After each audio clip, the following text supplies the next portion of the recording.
தெரிந்த பெரியோர் நாள்தோறும் கவனித்து வந்து எவனை குற்றமற்றவன் மேதாவி என்றும் தியானமும் சீலமும் நிரம்பியவன் என்றும் புகழ்கிறார்களோ அவனை சாம்புந்த பொன்னார் செய்த நாணயம் போன்ற அவனை நிந்திக்கக்கூடிய தகுதியுடையவர் யார்? தேவர்களே அவனை புகழ்கின்றனர், பிரம்மாவாலும் அவன் புகழப்படுகிறான். இன்றைய தமபத பாடங்கள் 227 228. சென்ற வாரத்தின் தொடர்ச்சி இது. சென்ற வாரம் பார்த்தோம், அதெல்லாம் இந்த உலகத்திலே நிந்திக்கப்படாதவர்கள் யார் இருக்கிறார்கள் என்று அதலா என்கின்ற ஒரு சீடனிடம் புத்த பகவான் சொல்லுகிறார். அதே போல் சமீப காலங்களிலே இந்த இணையதளங்களிலே பிராமணர்கள் என்னை நிந்தித்து துவேஷித்து நிறைய அநாகரிகமான வார்த்தைகளால் விவரித்து கொண்டிருப்பதை பார்க்கிறோம். அது சம்பந்தமாக அற்புதமான பாடங்களாக இவைகள் வந்து கொண்டிருக்கின்றன சமீப காலமாக. அதனுடைய தொடர்ச்சி தான் விவரம் தெரிந்த பெரியோர். விவரம் தெரிந்த பெரியோர் என்றால் புத்த பகவானை போன்றவர்கள், ஈஸ்வரானை போன்றவர்கள் மிகப்பெரிய விவரம் தெரிந்தவர்கள். உலகில் விவரம் தெரிந்தவர்கள் பற்றி இங்கு சொல்லவில்லை. இது ஆன்மீக பாடம் என்பதனால் ஆன்மீக நிலைகள், அவைகளில் உள்ள விவரங்கள், இதையெல்லாம் தெரிந்த விவரம் அறிந்தவர்கள் அவர்கள்தான் பெரியோர். இதில் மிகப்பெரிய விஞ்ஞானியாக கூட இருக்கலாம், ஆனாலும் ஆன்மீகத்தை ஒருவனை கணித்து விட முடியாது. இவன் ஆன்மீகத்திலே இப்படி இருக்கிறான்றெல்லாம் கணித்து விட முடியாது. ஆன்மீக அறிவு என்பதும் விவரம் தனியாகவே இருக்கிறது. அதனால் விவரம் தெரிந்த பெரியோர் நாள்தோறும் கவனித்து வந்து அவர்கள் அவ்வளோ எடுத்தன் பேச மாட்டாங்க, எடுத்தன் கமெண்ட் அடிக்க மாட்டாங்க. ஏன்னா பொறுப்பு இருக்கிறது. இந்த ஒரு வார்த்தை அவர்கள் தவறாக போய்விட்டால் அது கர்மாவாக மாறி அதை சரி செய்வதற்காக பிறவியெல்லாம் வர வேண்டியது இருக்கும். ஆனால் அந்த ஒரு வார்த்தையும் மிகவும் கவனமாக இருப்பார்கள். அதனால் நாள்தோறும் கவனித்து வந்து அவர்கள் எவனை குற்றமற்றவன் என்று சொல்லுகிறார்களோ அவனை நிந்திக்கக்கூடிய தகுதியுடையவர் யார் என்று கேட்கிறது இந்த பாடம். ஆனால் இந்த நிந்திக்கக்கூடியவர்கள் அவர்களுடைய தகுதிகளை அவர்கள் சரிபார்த்து கொள்வதே இல்லை. அதனால் தான் நிந்திக்கிறார்கள். தான் எதை நிந்திக்கிறோம், யாரை நிந்திக்கிறோம், அதனுடைய விஷயம் என்ன, அதெல்லாம் எதுவுமே பக்குவமே இல்லை அவர்களுக்கு. அவர்கள் ஏதேதோ வேறு விஷயங்களே அவர்கள் பக்குவம் என்று நினைத்து கொள்கிறார்கள்.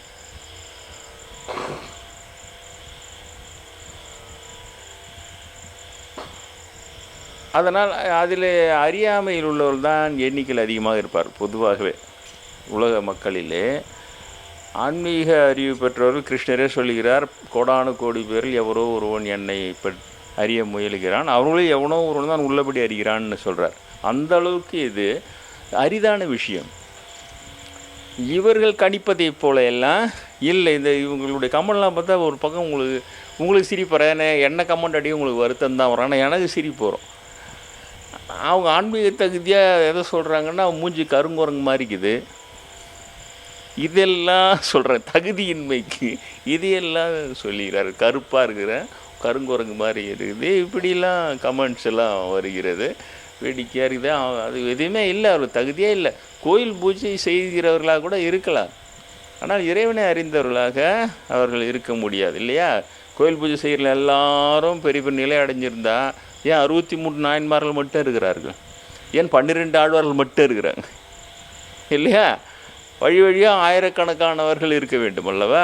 அதனால் அதெல்லாம் இல்லை. அதையெல்லாம் அவர்களுக்கு தோதான கருத்து இல்லை என்று சொல்லும் பொழுது அவர்களுக்கு வெறுப்பு வருகிறது, கோபம் வருகிறது. அதனால் உடனடியாக வேறு விஷயங்களை சொல்லி தகுதியின்மையாக பேசுகிறார்கள், நிந்தனை செய்கிறார்கள். வேறு ஒன்றுமே இல்லை. இது தவறு. ஒரு சாதாரண ஒரு நிந்தனை தானே, பரவாயில்லன்னு இது போக முடியாது. போனால் நம்மள வரைக்கும் ஒன்றும் இல்லை. ஆனால் அவர்களுக்கு அதுக்கு ஏன் நான் எல்லா சமயத்திலையும் நான் கலக்கிறேன்னு சொன்னால், ஒரு சமயத்தில் இல்லாத இன்னொரு சமயத்தில் இருக்கிறது, இன்னொரு சமயம் சொல்லாத உண்மை இன்னொரு சமயம் சொல்லுகிறது. இது மிகவும் அற்புதமான காலம் இது, இந்த 21ஆம் நூற்றாண்டு. நீங்கள் ஒரு சமயத்தில் இருந்து கொண்டு இன்னொரு சமயத்தில் உள்ள உண்மைகளை தெரிந்து எல்லாவற்றையும் சேர்த்து கொள்ளலாம். அது உண்மையிலேயே இந்தியாவில் பிறப்பது உண்மையிலேயே ஒரு மிகவும் மகிழ்ச்சியான ஒரு விஷயம். ஏன்னா இதில் கட்டுப்பாட்டு சமயம் என்பது இதில் சாத்தியமே இல்லை. ஏனென்றால் இந்து மதம் என்பது இப்பொழுது தான் அந்த வார்த்தை வந்தது. அதுவே 6 சமயங்களின் தொகுதி தான் அது. சைவம், வைணவம், சாக்தம், கௌமாரம், காணாபத்தியம், சௌராஷ்டிரம், இதெல்லாம் சேர்ந்த ஒரு தொகுப்பு தான் இந்து மதம் என்று இப்பொழுது அதுக்கு பெயர் வந்திருக்கிறது. அதனால் இதில் சாத்தியம் இல்லை. ஒரு காலத்தில் இதுலேயும் அடித்து கொண்டார்கள், வீர சைவம் வைர வைணவம் என்று. அதையும் உடைத்து கொண்டு ஐயப்பன் ஹரிஹர சுதன் உட்கார்ந்தார், சரியாக போச்சு. எங்கேயுமே ஒன்றுமே நீங்கள் செய்யவே முடியாது. அதனால் இது ஒரு நல்ல வாய்ப்பு. இதை தாண்டி அடுத்தபடி போக வேண்டும், அவ்வளவுதான். அடுத்தபடி இந்த வெளிநாட்டிலிருந்து உற்பத்தியாகி வந்திருக்கிற இந்த மதங்கள், அவைகளில் உள்ள உண்மைகள், அவைகளை உள்வாங்கி வளர வேண்டும். வளர்ந்தால் இந்தியர்கள் வெளி உலகத்திற்கு உதாரணமாக இருப்பார்கள். அங்கே எல்லா விதம் அந்த ஓப்பன் மைண்டட்னு சொல்லுவாங்க இல்லையா, ஓப்பன் மைண்டட்னு சொல்லுவாங்க, திறந்த மனதோடு இருப்பது. ஆனால் இது வெறுமனே பெருமைக்காக மட்டும் வெளியில் இவங்க சொல்லிவிட்டு இந்தியாவில், ஆனால் இவர்களை அடிக்கிற இந்த ஜாதி மடாதிபதிகளை பெரும்பாலும் அதெல்லாம் செய்கிறாங்க. அவங்களுடைய பதவியை தக்க வச்சுக்கிறதுக்கோ இது எதுக்காகனே புரியலை. அவங்க கலரி உற குட்டி கலாப்பனா தான்.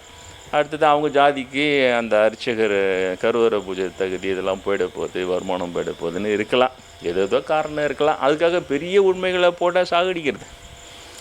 பெரிய நன்மைகளை தரக்கூடிய உண்மைகளெல்லாம் இந்த சின்னூண்டு லாபத்துக்காக காணடிக்கிறது. அதனால் இவர்கள் நிந்திக்கிறார்கள், வேறு ஒன்றுமே இல்லை.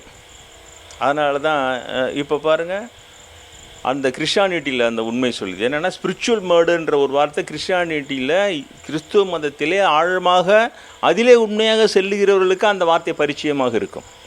ஸ்பிரிச்சுவல் மர்டர்னால் சரியாக ஆன்மீக நிலையில் உயர்ந்த ஒருவனை தவறானவனா என்று எண்ணுவது, இவ்வளோதான். எண்ணத்தினால் மர்டர் அது ஸ்பிரிச்சுவல் மர்டர் என்று சொல்லப்படுகிறது. அவ்வளோ ஜாக்கிரதையாக இருக்குது. இது வெளியில் பௌதீக கொலையை விட இந்த கொலைக்கு அதிக பாவம் இருக்கிறது என்பது அதில் ஆழ்ந்து செல்கிறவர்கள் சொல்லுவார்கள். அதில் சொல்லுவார்கள். அதனால் இதை இவர்கள் செய்கிறார்கள். இந்த பிராமணர்கள் அதை செய்கிறார்கள்.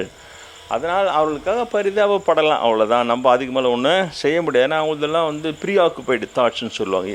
ஏற்கனவே முன்னால் உட்காந்துடுச்சு. எனக்கு அந்த வர்ணாசிரம தர்மத்தை காஞ்சிபுரத்து பட்சம் எனக்கு உள்ளே உட்காந்து இருந்தது. என்னுடைய அதிர்ஷ்டம் பிரம்மேந்திர ரெட்டி சென்றவுடன் அவர் சொன்னார், நான் என்னிடம் ஒரு முன்னாள் நீ வர்ணாசிரமம் இல்லை இறங்கிடுச்சு. அதனால தான் நான் இவ்வளோ நாள் பாடம் படித்தேன். திடீர்னு பார்த்தா வர்ணாசிரம தர்மத்து பிரகாரம் நம்ம சத்திரிய தர்ம யுத்தம் பண்ணி வீரமரணம் அடைஞ்சால் தான் பிராமணா பிறக்க முடியும். அதனால் இளைஞர்களை போய் சண்டை போடணும்னு கிளம்பிட்டேன். அது வேலை செய்யுதுன்னு சொன்னார். என்னிடம் ஒரு முன்னாலேயே அது இறங்கிடவே ஃபஸ்ட் இம்ப்ரெஷன் பெஸ்ட் இம்ப்ரெஷன் இறங்கிடுச்சு உள்ள. அதனால் நான் சொல்வதை கேள், உனக்கு ஞானம் பெற தகுதியுடையவன். அதை தூக்கி வர்ணாசிரம் இருக்குதுன்னு சொல்லாத, இல்லைன்னு சொல்லாத, நியூட்ரலாக நில்லுன்னு சொல்லி கொடுத்தார். எப்படி நியூட்ரலாக நிற்கிறது ஒரு கருத்தில்ன்றதை சொல்லி கொடுத்தார் பிரம்மேந்திரர் தான். அது ஒரு புதிய ஒரு அறிவு எனக்கு அவர் சொல்லித்தந்தார். அதை தான் அப்படி தான் எடுத்து வச்சேன். உனக்கே ஞானம் வந்த பிறகு உனக்கே புரிந்து விடும்னு சொன்னார். தானாகவே அது உன்னை விட்டு போய்விடும். அதே போல் நடந்தது. அதனால் இதை நான் சொல்ல வரும்பொழுது அதை அப்படியே வச்சுட்டு தனியாக நக்கல் கிண்டல் அடிக்கிறது. கிக்கன்றது பெக்கன்றது மூஞ்சி குரங்க மாதிரி இது, உனக்கு போய் ஞானம் அனுபவித்தான் கிக்கன்றது, இதை மாதிரியே இருக்கிறானுங்க. ரொம்ப ரொம்ப ரொம்ப அடிமட்ட நிலை அது. வருத்தன்னா இவனுக்கு இப்படி இருக்கிறானுங்களே தான் வருத்தப்பட வேண்டியது. அவனுக்கு கிண்டல் அடித்து நக்கல் அடித்து ஒன்றும் ஆக போகிறது கிடையாது. சரஸ்வதி தேவியும் முருகப்பெருமானுடைய அணுகிறன்றதுல ரொம்ப பெரிய விஷயம்.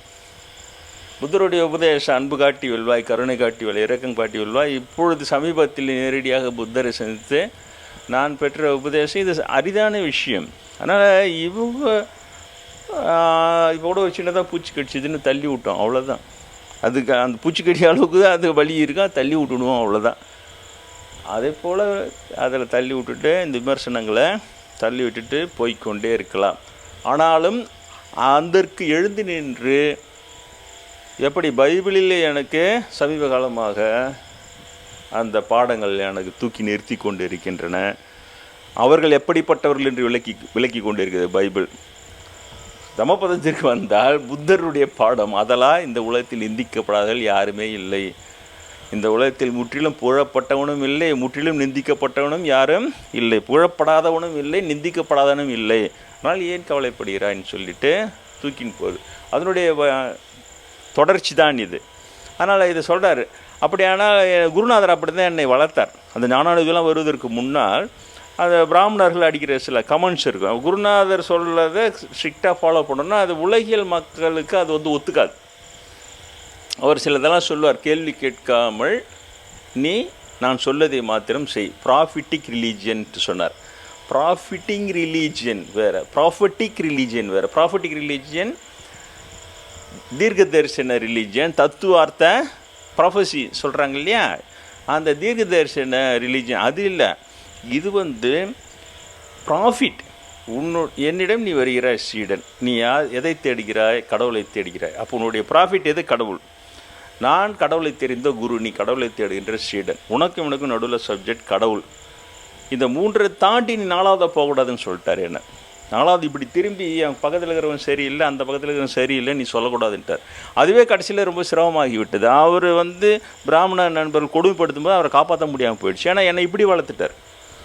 நீ நான் கடவுள், நீ நான் கடவுள். எவ்வளோ சிக்கல் இருந்தாலும் நான் போய் சின்சியராக உட்காந்து கடவுளை பற்றின பாடம் கேட்பேன். அவரும் சொல்லுவார். அவ்வளோ சிக்கல் நடுவுலையும் ஒன்று சொல்லி கொடுத்து அனுப்புவார். அவ்வளோ பெரிய மகான். ஆனால் இதுவே கடைசி காலத்தில் அவர் சிக்கலை மாட்டிருந்தப்போ கடைசியில் ஒரு பாட்டு தான் பாடிட்டு வர முடியுது எங்களால். சபரிமலையில் எங்களுடன் வந்து விடு பிரம்மேந்திரா, நீ எங்களுடன் தங்கி விடு பிரம்மேந்திரா, கஞ்சி தண்ணி குடித்தாலும் பிரம்மேந்திரா, உன்னை கலங்க வச்சு பார்க்க மாட்டோம் பிரம்மேந்திரா. பாடிட்டு தான் வந்தோம், சாமியாக வந்தால் தான் உண்டுன்ட்டு. அதில் பயிற்சி கொடுத்துட்டார் எனக்கு. நாலாவதாக நீ போகக்கூடாது அப்படின்னு சொல்லிட்டார். கடைசியில் அதை என்னால் தாண்டி வரத்துக்குள்ளே காலம் ஓடி போய்விட்டது. அது இருக்கட்டும். அப்போது சிலதெல்லாம் அவர் சொல்லுவார், ப்ராஃபிட்டிக் ரிலீஜன். நீ கேள்வி கேட்காம தான் அப்படி தான் செய்வேன். இப்படி செய்யணும் நான் அப்போ செய்வேன், அது செய்யணும் அது இதை செய்யாத விடுனா டக்குன்னு விட்ருவோம். எந்த கேள்வியுமே கேட்க மாட்டேன். சாமி கும்பிட்டு இருப்பேன். டெய்லி சாமி கும்பிட்றத விட சொன்னார். முடியுமா யாராவது? தினம் சாமி கும்பிட்றத எந்த குருவாது தினம் சாமி கும்பிட்றத பூஜை பண்ணுறதெல்லாம் நிறுத்த விடுனார். இது முடியுமா? யாருனா விடுவானா? ஐயோ நம்மளை கெடுக்க பார்க்குறாருன்னு நினைப்பான். சுத்தமாக விட்டேன். அப்புறம் ஆனால் எனக்கு பயம் வந்துச்சு. நான் சும்மா டெஸ்ட் பண்ணேன், இதாண்டா சாக்குன்னு விட்டுட்டியான்னு போகிறார் பொழுது. இருந்தாலும் என்ன செய்கிறது? ப்ராஃபிட்டி ரிலீஜன் இப்படி கட்டுப்பாட்டு சமயம் குரு சொன்னால் அப்படியே செய்கிறது. அப்படி அதுக்கு பிறகு நிறைய உண்மைகளை உணர்த்தி வந்த பிறகு அதுக்கு பிறகு தான் ஒரு பாடம் சொன்னார். இறைவனை உணர்ந்த பிறகு பூஜை செய்து பார். இறைவனை உணர்வுக்கு முன் செய்கிற பூஜைக்கும் இறைவனை உணர்ந்த பிறகு செய்கிற பூஜைக்கும் வித்தியாசம் இருக்கும். அப்படி கொண்டு வந்தார். சரியாக கொண்டு வந்து முடித்தார். அதை நான் சொன்னேன், நான் உனக்கு விளக்கம் சொல்லி நீ என்கிட்ட விளக்கம் கேட்டு அறிவுபூர்வமாக இதை சொல்லுங்கள் குருவே, இப்பொழுது நான் ஏற்றுக்கொள்கிறேன்னா அதுக்குள்ளே என் காலம் முடிஞ்சிட்டேன், உன் காலம் முடிஞ்சிட்டேன்ட்டார். நான் போய் சேர்த்துட்டேன்னா உனக்கு யார் சொல்லிக் கொடுக்க போகிறாங்க? கட்டுப்பாடு சமயத்தில் ஒரு லாபம் என்னன்னு சொன்னால், குருவும் சரியானவராக இருந்து சீடனும் சரியானவராக இருந்தால் சீக்கிரமாக அடிச்சிடலாம். 10 வருஷம் ஆச்சு அதுக்கு. எனக்கு 10 வருடம், அதில் 2 வருடம் கடுமையான தவம், கடுமையான ஜபதவம். 4 நட்சத்திரம் எதுவுமே தெரியாது. பைத்தியமாகி அதற்கு பிறகு அந்த நிலைகளை உணர்ந்து, அப்போ அந்த பைத்தியமாகி அங்கே வரும்பொழுது அப்போ மற்றவங்க உலகியல் மனிதர்கள் தான், கூட இருக்கிற தொண்டு செய்கிறவங்க நல்லவங்களாக கூட இருந்தது. ஆனால் அவங்க பார்வையில் நான் வீணாக போகிறேன் அப்படிங்கிற ஒரு எண்ணம், கமெண்ட்ஸ் எல்லாம் வரும். நம்மளாம் வளர்ந்துக்கினே போகிற சாமிக்கிட்ட ஒருத்தர் மட்டும் 10 வருஷமாக தெரிஞ்சிக்கினே போகிறான்டான்னு கமெண்ட்லாம் வரும். அந்த நேரத்தில் அவர் அதை சொன்னது இப்பொழுது இது சரியாக இதோடு பொருந்துகிறது. அப்போ வகுப்பில் உட்காந்தோன்னே அவருக்கு எதுவுமே சொல்ல வேண்டிய அவசியமே இல்லை. பிரம்மேந்திரருக்கு இது போய் அவர்கிட்ட சொல்லி விளக்கம் கேட்க வேண்டிய அவசியம் இல்லை. வகுப்புக்கு வரும்போதே அங்கே என்ன நடந்துன்றது மொத்தமாக தெரிஞ்சு அப்படியே பேசுவார். அவ்வளோ பெரிய நிலை. அந்த மாதிரி நான் சந்தித்ததில்லை. அதனால் எனக்கு இன்னமும் அவர் பெரிய சாட்சிய இறைவனாகவே தான் எனக்கு தெரிகிறார். அவர் அந்த மாதிரி அப்போ அவர் என்ன சொன்னார், இப்படி கமெண்ட்லாம் அடிக்கிறாங்களே எதுவுமே செய்ய முடியல. அவர் சொல்லி தான் அதெல்லாம் நிறுத்தினேன். நான் எதுவுமே அங்கே இருக்கிற தொண்டுலாம் எதுவும் செய்ய வேண்டிய அவசியம் இல்லை, அது செய்யறதுக்கு நிறைய பேர் இருக்கிறாங்க, நான் சொல்வதை மட்டும் செய், இதை செய்கிறதுக்கு தான் யாரும் இல்லை சொல்லிவிட்டு அந்த ஜப தப தியானம் மனப்போக்கம் எல்லாம் சொல்லின்னு வந்தார். அப்போ இந்த மாதிரி கமெண்ட் அடிக்கும்போது நம்ம எதுவுமே ஒரு பொருள் எடுத்தோடு வைக்க மாட்டேறான் சார், அவன் போன வரான் அப்படியே இருந்துட்டு அப்படியே போயிடறான். இந்த மாதிரிலாம் கமெண்ட்ஸ்லாம் வரும். அப்போ தான் சொன்னார் அவர், குரு நீ சரியாக இருக்கிறாய் என்று சொன்னால் அது உனக்கு போதுமே அப்படின்னார். கடவுள் சரியாக நீ இருக்கிறாய் என்று சொன்னால் அது உனக்கு போதுமே, மற்றவங்களுடைய விமர்சனத்தை பொருட்படுத்தாத அப்படி சொல்லி வளர்த்தார். இந்த பாடம் என்ன சொல்லுது பாருங்கள். இப்போது எவ்வளோ வருஷம் கழித்து, 30 வருடம் கழித்து, 40 வருடம் கழித்து இந்த பாடம் என்ன சொல்லுகிறது? விவரம் தெரிந்த பெரியோர் நாள்தோறும் கவனித்து வந்து எவனை குற்றமற்றவன் மேதாவி என்றும் தியானமும் சீலமும் நிரம்பியன் என்றும் புகழ்கிறார்களோ அவனை நிந்திக்கக்கூடிய தகுதியுடையவர் யாருன்னு கேட்குது. எவ்வளோ அருமையான பாடம் பாரு, எவ்வளோ சரியான நேரத்தில் தூக்கி நிறுத்துது பாரு என்ன. இப்போ எனக்கு நினைவு வருகிறது, அப்பொழுது குருநாதர் சொன்னது சரியானது தான். அதுக்கு பிறகு தேறிய பிறகு பெரிய மகிழ்ச்சி வந்தது எனக்கு. அவங்களுடைய விமர்சனம் எனக்கு பொருட்படுத்தவில்லை. ஏன் நான் வந்த கோல் சரியாக அடிச்சுட்டு வந்துட்டேன். நான் எதற்காக போனோன்னோ குருநாதரிடம் அந்த கோலை சரியாக அடிச்சிட்டேன். அடித்த உடனே சொன்னார், அடிச்சிட்டான் அவன் சொன்னார். அவர் அங்கே தான் எனக்கு அனுபவம் வருது. இங்கே உட்காந்துனே சொல்கிறார், உனக்கு இப்பொழுது வந்திருக்கிற அனுபவமே ஞான அனுபூதி என்று பெயர், இது வளர்ந்து விபூதி நிலைக்கு வர வேண்டும் சொல்லிட்டு மற்றவங்கிட்ட சொன்னார். உள்ளூருக்காகலாம் வடையை நடுவில் வச்சுட்டு சுற்றிலும் வட்ட மேஜை மாநாடு போட்டு டிஸ்கஸ் பண்ணின்னு இருந்துதான், இந்த வடை எப்படி சாப்பிட்ணும், இதை முனையிலேருந்து சாப்பிட்டு போகலாமா, இது நடுவிலேருந்து சாப்பிடலாமா, இது எந்த நேரத்தில் சாப்பிடணும், எந்த காலத்தில் சாப்பிடணும் அப்படின்னு டிஸ்கஸ் பண்ணியிருந்தான். வெளியூர்லேருந்து ஒரு காக நேராக அதுக்கு பசி நேராக இந்த வடையை அடிச்சின்னு போயிடுச்சு. அதுக்கு தான் பசி தான் வடை சாப்பிடுவதற்கான தகுதி. அதுக்கு பசி இருந்தது, எடுத்து போய் வடையை அடிச்சுன்னு போய் திணிடுச்சின்னு. அது மாதிரி அவன் அங்கே எங்கே தான் வந்தான், அவன் அடிச்சின்னு போயிட்டான் சொல்லிட்டார். இப்போ நான் சொன்னது உங்களுக்கு புரியாது. 10 வருடம் கழித்து பாருங்கள் அவன் வாழ்க்கையை. அவ்வளோ பெரிய மகான், சாதாரணமானவரே இல்லை. இந்த பாடம் பார். அப்போ அவர் சொன்ன அந்த நடைமுறை வாழ்க்கையிலே குரு சரியாக இருக்கிறேன்னு சொன்னாலே போதுமே, நீ சரியாக இருக்கிறாய், நீ முன்னேறி கொண்டு இருக்கிறாய், நான் சொல்லுகிறேன், தொடர்ந்து செல் அப்படின்னு சொல்லி தான் என்னை கொண்டு வந்தார். அதுக்கே 10 வருஷம் ஆச்சு. 2 வருடம் தீவிரமாக இருந்து இந்த மாதிரிலாம் இருந்தது. அது ஞானானுபூதி பெற்றவுடன் சொன்னார், இது போல் நீ மிக விரைவில் தேறிவிட்டாயினார். 10 வருஷம் பயிற்சியை வெகு விரைவில் தேறிவிட்டாய், உனக்கு பூர்வ புண்ணியம் இருந்ததுனால் மற்றவர்களுக்கு இது 2 பிறவி ஆகும்னார். இந்த நிலை வருவதற்கு 2 பிறவி பயிற்சி செய்யணும், அப்போ தான் அவர்கள் இந்த நிலை வரும். நீ வெகு விரைவில் 2 பிறவிக்கு 10 வருஷம் சீக்கிரம் தானே அப்படிலாம் சொன்னார். அப்புறம் அதை பற்றினா எனக்கு பெரிய வேல்யூலாம் தெரியல எனக்கு. அது பிறகு இவங்களுக்கு என்ன சீப்பாயிடுறேன்னா, நான் இப்படி எளிமையாக எடுத்து பேசிடுறேன். அப்புறம் ஒரு பெரிய பந்தா காட்டியோ ஒரு பெரிய அளவில் வர்றாரு பொறாக்கோ பெரிய இவர் வர்றாரா அப்படிலாம் ஒரு பந்தா காட்டுறது ஒரு பெரிய கும்பல் அந்த மாதிரிலாம் எதுவுமே ரெடி பண்ணிக்கல. அப்புறம் ரொம்ப அப்படியே ஒரு பெரிய இதுவாக பேசி அப்படியே மக்களே பாவிகளே இல்லைன்னா வேறு ஏதோ சொல்லி அப்படியே தூக்கின்னு போகிற ஒரு ஸ்பீச்செல்லாம் கொடுக்கறது இல்லை. சாதாரணமாக பேசுகிறேன், சாதாரணமாக சொல்கிறேன். இறை அனுபூதி சித்தியானம் இது இவங்களால் இது ஜீரணிக்க முடியும். இவங்களுக்கு எல்லாமே அப்படியே என்னென்னமோ மாதிரி இருக்குது. ஆழ்ந்து சிந்திச்சா ஞான அனுபூதியை ஜெயிச்சவன் எல்லாம் பிச்சைக்கார பரதேசிங்க தான். பட்னத்தார்லேருந்து சதாசிவமேந்திரலேருந்து சிவபெருமான்லேருந்து பெரிய பெரிய ஞானானுபூதி சித்தி அடைந்தவங்க எல்லாரும் ஒன்றே பணக்கார கோத்தைங்க கிடையாது. ஏன் புத்தரே கூட ராஜ்யத்தை துறந்து பரதேசியை அலைஞ்சு காட்டில் நடுக்காட்டில் என் மலமும் மூத்திரமே எனக்கு பல நாள் உணவாக இருந்தேன்னு சொல்கிறாரு வெளிப்படையாக. அவ்வளோ கடுந்தவம் செய்தேன்னு சொல்கிறாரு. இரவு நேரத்தில் கண்ணுக்குட்டியை போல் ஊருக்குள் மெதுவாக நடந்து அது மாடு போடுகிற சாணியை நான் கண்ணுக்குட்டி தின்னுவதை போல் தின்னுவேன்னு சொல்கிறார். தின்னுட்டு பொழுது விட்டியில் ஓடி போய் விடுவேன் காட்டுக்குன்றார். அவ்வளவு கடுமையான பயிற்சி செய்தவர். இவனுக்கு ரொம்ப சீப்பாக சொஃபஸ்டிகேட்டடாக உட்காந்துன்னு இவனுக்கு இப்போ 4 புஸ்தகம் போட்டானுங்க, அது நல்லா விற்கிதான். அப்புறம் இந்த இவங்களாம் இருக்கிறாங்க இல்லையா, இங்கிலீஷ்லேயே பேசி ஃபிலாசபி சொல்கிற தத்துவ ஞானிகள் அவங்களுடைய கருத்துக்கள் அப்படியே ஸ்டைலாக போயிட்டே இருக்கிறாங்களா அவங்க, அப்படி டீசெண்டாக அப்படி. அது கூட நான் என்னை ஒப்பிட முடியல இவங்களால். அதுவும் இல்லாமல் இந்த ஜாதி வேறு இல்லைன்னு சொல்கிறேன். அது தவறானது, சித்தாந்தங்கள் தவறு, வர்ணாசிரமம் தவறு என்று குருநாதர் எனக்கு நிரூபித்ததை தான் அதுவும் சொல்கிறேன்.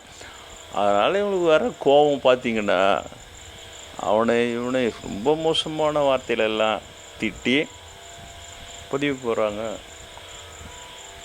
நான் இந்த பதிவுகள் நான் இப்போ சொன்ன மாதிரி தான், அது ஒன்று நிலை அடைந்தவர்களுக்கு அது ஒன்று ஆனால் கருணைன்றதையும் இறைவன் சொல்லி கொடுத்துருக்கிறதுனால அவங்க மேலே பரிதாபப்பட வேண்டியதாக இருக்குது.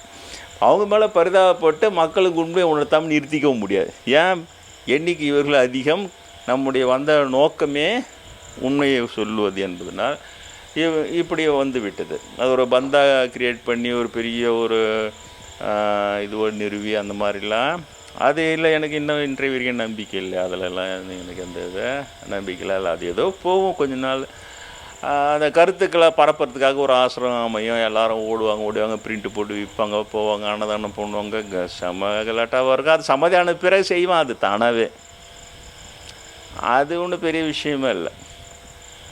உண்மையை உணர்ந்தவர்கள் அந்த சமுதாயத்தில் எது மிகப்பெரிய சிக்கலோ அந்த சிக்கலை தான் எடுப்பார்கள். இறை தூதர்கள் வந்தார்களானால், இறை அருளாளர் வந்தான்னா அவங்க உடனே வந்து ஒரு குழாயில் தண்ணி வரல, அதுக்கு ஒன்று வாஷர் மாற்றி இப்படி பம்ப் பண்ணு தண்ணி வரும்னா அதை சால்வ் பண்ணுறதுக்கு வரமாட்டான்.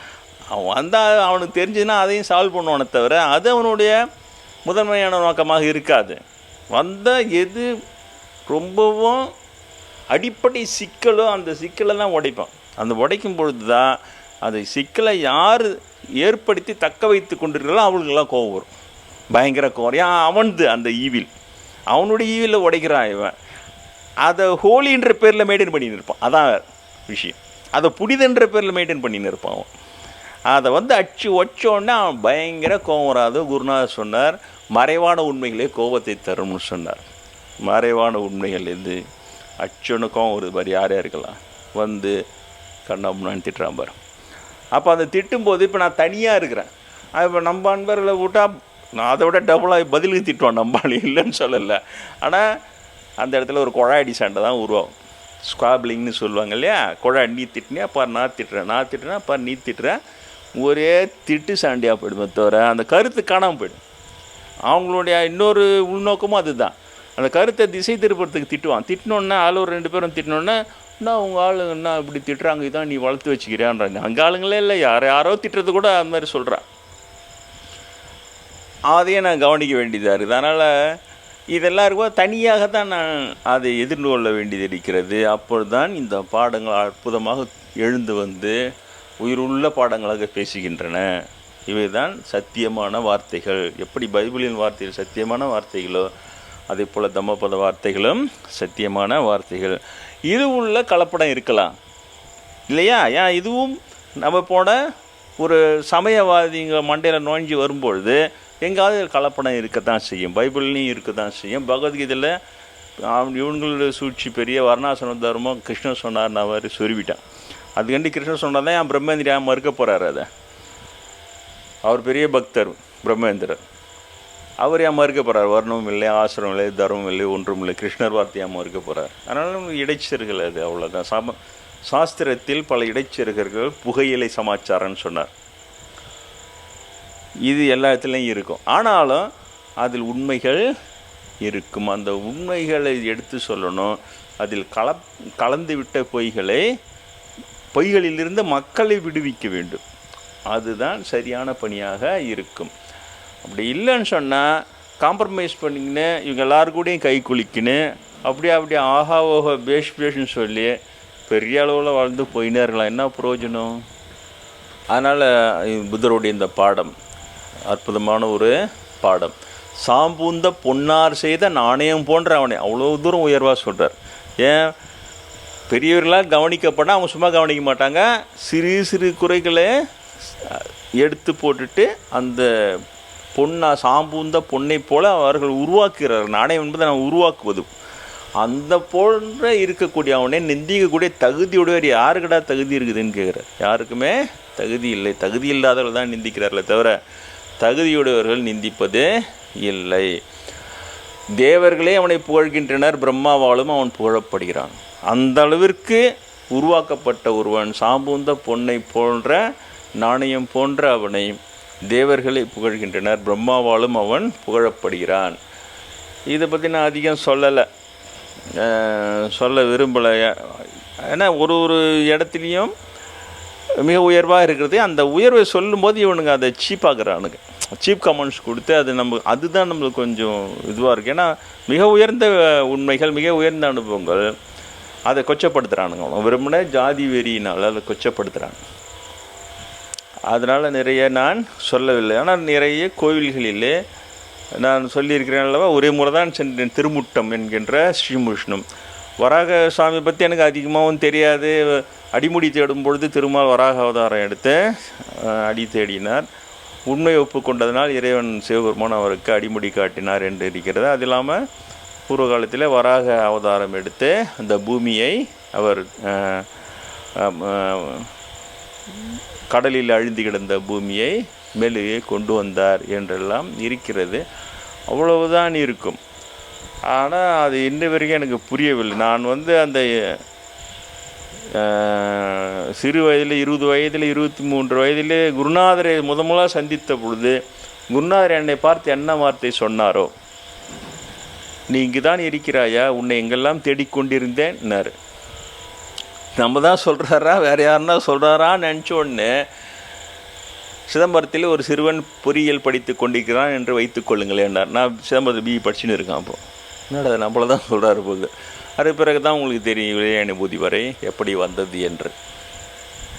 அதே வார்த்தையே வராக சுவாமி அந்த நான் போகிறேன். அப்போ தான் கோயில் திறக்கிறாங்க. நாங்கள் கும்பகோணத்தில் அன்னதானம் பண்ணிட்டு வரோம். அந்த படாச்சரை அப்படி திறந்துட்டு பெருக்கிறாரு. அப்போ நான் உள்ள நுழையிறேன். அந்த பார்த்த உடனே எனக்கு ஒரு பெரிய மகிழ்ச்சி தானாக வந்தது. உடனே அதே வார்த்தை வராகருடைய அந்த சந்நிதியிலிருந்து, இது ரொம்ப நாள் ஃப்ரெண்டு காணாதவங்களை காண்டா மாதிரி, நீயா சொல்லிவிட்டு, இவ்வளோ நாளாக உன்னை எங்கெல்லாம் தேடி இருந்த, இங்கே தான் இருக்கிறியா நீ, என்ன இவ்வளோ நாளாக வரத்துக்குன்னு சொல்கிறார். அதிர்ச்சியாக இருந்தது. என்னடா நமக்கும் வராக இன்னை வரைக்கும் எனக்கு புரியல. உன்னை நான் தேடிக்கொண்டிருந்தேன்னு சொன்னார். உன்னை எங்கெல்லாம் நான் தேடிக்கொண்டிருந்தேன், இவ்வளோ நாள் ஆச்சா வரத்துக்கு அப்படின்னா. அன்றைக்கி குரு சொன்ன அதே வார்த்தை இன்றைக்கி வராக சொல்கிறாரு. இன்னை வரைக்கும் எனக்கு தெரியல ஏன் சொன்னார், எதுக்கு சொன்னார், அதனுடைய உண்மை என்ன, எனக்கு அவருக்கு என்ன சம்பந்தம், எவ்வளோ நாளாக உன்னை ஏன் தேடின்னு இருந்தார், இப்போ பார்த்த உடனே ஏன் சந்தோஷப்பட்டார், இதுக்கப்புறம் நம்ம என்ன செய்யறதுன்னு எனக்கு தெரியல. இன்னமும் இவ்வளோ சொன்னார தவிர திரும்ப 2 வருஷம் 3 வருஷம் ஆகிப்போச்சு திரும்ப போய் பார்க்குறதுக்கு. இது என் நினைவுக்கு வருகிறது. தேவர்களே அவனை புகழ்தலோ இல்லையோ, புகழ்கிறார்கள்ன்றது இருக்கிறது, புகழ்ந்தாங்களோ இல்லையோ, ஆனால் சந்தோஷப்படுறாரு இல்லையா. வராகர் பார்த்த உடனே சந்தோஷப்பட்டு சொல்கிறாங்க இல்லையா. எப்படி இவங்க சொல்கிற பிராமணன் அடிக்கிற அந்த ரொம்ப கேவலமான வார்த்தையெல்லாம் உபயோகப்படுத்தி அடிக்கிறாங்க இல்லையா, அந்த மாதிரி நிலைமையில்தான் எப்படி வராகர் அவ்வளோ சந்தோஷப்படுவோம். அப்போ தான் புரியுது இவங்க அந்தளவுக்கு மட்டமானவர்கள். அந்த பிரம்மன்ற ஒரு நிலை ஒன்று இருக்கிறது சொல்லுவாங்க, கண்ணாடி நிலைன்னு ஒன்று இருக்கும். அது என்ன பண்ணோம், அவனுக்கு எவ்வளோ மட்டமாகறானோ அதே மாதிரி தான் அது கிருஷ்ணர் அப்படி தான் அடித்தாங்கன்னு சொன்னான். அவன் சூழ்ச்சியிலே ஊறி இந்த சகுனி கிருஷ்ணரை பார்த்தோன்னே இவன் சூழ்ச்சிக்காரன்னே நினச்சான். ஆனால் அவரும் சூழ்ச்சியிலே அவனை ஜெயிச்சாருன்னு சொல்லுவாங்க. அது ஏதோ போகட்டும். ஆனால் இவர்களேருந்து விடுபட முடியாது. ஏன்னா அவங்களுடைய அந்த பிரெயின் செல் குரோத் அவ்வளோதான். அதுக்கு மேலே அவங்களால பிரெயின் செல் ஓப்பன் ஆகி அவங்களுக்கு உண்மையெல்லாம் தெரியணுன்னா பெரிய புண்ணியம் செய்யணும். ஆனால் பெரிய புண்ணியத்துக்கு முன்னாலேயே நிறைய இதே போல் நிறைய அடியார்களை நிறைய பிறவிகளிலே அவர்கள் இழிவுபடுத்தி பெரிய அளவில் பாவமூட்டை அவர்கள் சுமந்து கொண்டு இருந்திருப்பார். அதனுடைய பழக்கம்தான் இப்போ சட்டுன்னு அடிக்கிறது. நான் என்ன செய்ய முடியும், நான் என்னால் ஒன்றும் செய்ய முடியாது. ஓரளவுக்கு விளக்கலாம், இன்னும் இதை விட அதிகமாக கூட விளக்கலாம். ஆனால் இதையே கொச்சப்படுத்தி விடுவார்களோ என்று இதோடு நான் நிறுத்தி கொள்கிறேன். முன்னாடி அதெல்லாம் போட்டேன். நான் எப்படி அலையாழி வெண்செங்கல் அறுதியில் கொள்ளும் ஆதிநாத பெருமாள் நான் எப்படி தரிசனம் பண்ண அதெல்லாமே ஏற்றிட்டேன் நான். ஆனால் ஏற்றிட்டதுக்கு அப்புறம் இவங்க கொச்சைப்படுத்த பார்த்த உடனே இப்போ எல்லாத்தையும் நிறுத்தின்னு நமக்கு கிருஷ்ணன் சொன்னது உண்மைதான். கீதையில் சொல்கிறார், என்னை நம்பாதவர்களும் என்னை நிந்திக்கிறவர்களிடம் இதை சொல்லாதேன்னு சொன்னார். அப்போ எனக்கு அது புரியல, ஏன் இப்படி சொல்கிறார், உண்மையை எல்லார்கிட்டையும் சொல்ல வேண்டியதான். நான் எதுக்குன்னா போகிறான். இப்படி சாதாரண நிலையில் இருக்கும்போது எனக்கு அந்த மாதிரி இருந்தது. ஆனால் இப்பொழுது புரிகிறது. அப்படி சொல்கிறார். அதனால் அவனுக்கும் கெடுதி எனக்கும் கெடுதின்னு சொன்னார். எனக்கும் கஷ்டம் அவனுக்கும் கெடுதின்னார். அப்புறம் இவர்களை பார்க்கும்போது புரிகிறது. ஓஹோ, அதனால தான் குறைஞ்சபட்சம் அதை செய்கிறேன். பிராமணர்கள் இல்லாத வகுப்புகளாக எடுக்கலாம் முதலில், அவங்களுக்கு தான் இதெல்லாம் வருது. நான் பிராமணர் வரைக்கும் சொல்லலாம் முதல்ல. அதுலேயும் கொஞ்சம் ஓட்ட வருஷம் தான் அவன் இந்த அளவுக்கு இருக்க மாட்டான். ஏன்னா திட்டிட்டு போயிடுவான், தூரம் போயிடுவான். இந்த அளவுக்கு நுணுக்கமாக போயிடலாம் பெரிய அளவுலலாம் கொச்சப்படுத்த மாட்டான். அதுதான் இப்பொழுது செய்து கொண்டு வருகிறேன். நிறைய சொல்வதாகவோ நிறைய இனிமேல் ஏற்றுவதாக இல்லை. அந்த என்னிடம் வருகிறவர்களுக்கு மட்டும் விளக்கம் சொல்லி, ஏன்னா சொன்னால் தான் அந்த உண்மை என்பது இருக்கும். வராக சுவாமின்றது ஒரு கற்பனையான ஒரு கடவுளா, அவர் எதுக்கு கும்பிடணும், அது கல்லுக்கு நீயே ஒரு சிலை செஞ்சு அது பன்றி முகத்தை வச்சு கும்பிட்டா அது எப்படி சாமி ஆகும், அந்த மாதிரியான ஒரு வாதங்கள் உங்கள் மண்டையில் நுழையக்கூடாதுன்றதை தான் சொல்கிறேன். எல்லாமே there are true living gods. நிலை அடைந்தவர்கள் அங்கே போனோன்னே அவங்க தொட்டு பேசுகிறாங்க, அவங்க உடனே சந்தோஷம் அந்தளவுக்கு தொடர்றாங்களே, அது எப்படி சாத்தியம் இல்லையா? அது உங்களுக்கு புரிய வேண்டும். உங்களுக்கு புரிந்தால்தான் நீங்கள் வெறுமனே சம்பாதிக்கிறது, சுகபோகத்தை அனுபவிக்கிறது, பெரிய கொடி கட்டிட்டோண்டா அப்படின்ட்டு பெருசாக நினைத்து கொள்வது, இதையெல்லாம் தூக்கி போட்டுட்டு பெரிய கோலை நோக்கி செல்வீர்கள், பெரிய இலக்கை நோக்கி செல்வீர்கள். நாம் இதே வாழ்க்கையை பெரிய இலக்கை நோக்கி சென்ற பெரிய இலக்கை அடித்தால் நீ அதுதான் உனக்கு பெரிய வெற்றி. அது அந்த இலக்கை நோக்கி பயணப்பட வைப்பதற்கு என்னை போன்றவர்கள் அனுபவத்தை சொல்லத்தான் செய்வார்கள். அதை எளிமையாக சொல்லிடுறாங்களே தொட்டு அவனுக்கு சீப்பாக நினச்சிடறேன். ஆனால் அவங்க தகுதியின்மை அவ்வளோதான், அந்தளவுக்கு தான் இருக்கிறாங்க. விவரம் தெரிந்த பெரியோர் நாள்தோறும் கவனித்து எவனை குற்றமற்றவன் மேதாவி என்றும் தியானமும் சீலமும் நிரம்பியவன் என்றும் புகழ்கிறார்களோ அவனை சாம்பூந்த பொன்னார் செய்த நாணயம் போன்ற அவனை நிந்திக்கக்கூடிய தகுதியுடையவர் யார்? தேவர்களே அவனை புகழ்கின்றனர், பிரம்மாவாலும் அவன் புகழப்படுகிறான். இதான் இன்றைய தம்மபத பாடங்கள். அதை சொல்ல மறந்துவிட்டேன். இந்த நிலை எட்டி பிடித்த புத்த பகவான் நான் பிராமின், இந்த அளவு அனுபவங்கள் உள்ள நான் பிராமின், உங்களுக்கு அது போதும், நீங்கள் எல்லாம் நான் பிராமின் தான், நீங்கள் முயன்றாலும் இவர்களை அடையலாம் என்பதற்காக இதை சொல்லுகிறேன். நம்முடைய இந்து மதம் சொல்வதைப் போல வர்ணாசிரம தர்மம், அதில் ஒரு ஜாதியெல்லாம் பிறந்து கடைசியாக பிராமணனாக பிறந்தோம். அந்த பிராமணாலும் எல்லாரும் அடைய முடியாது, அதில் யார் கரெக்டாகிறோன்னா அவன் தான் அடைய முடியும் அப்படிங்கிற அந்த வாதம் பொய், அது தவறு என்பது அதே பிராமண ஜாதியில் பிறந்த பிரம்மேந்திரன் மிகப்பெரிய பிரம்மஞானினால் எனக்கு நிரூபிக்கப்பட்டும் இருக்கிறது. அதனால் எனது கடமை அதை கைவிடுங்கள் என்று சொல்லுவதும், ஜாதி இல்லாமல் ஜாதி தகுதியை தூக்கி தூரம் எடுத்துவிட்டு உங்களுடைய சொந்த தகுதியினால் நீங்கள் முன்னேறினால் யார் வேண்டுமானாலும் பெரிய நிலைகளை எட்டி பிடிக்கலாம். அதற்காக இதை எடுத்துக்கொள்ளுங்கள்.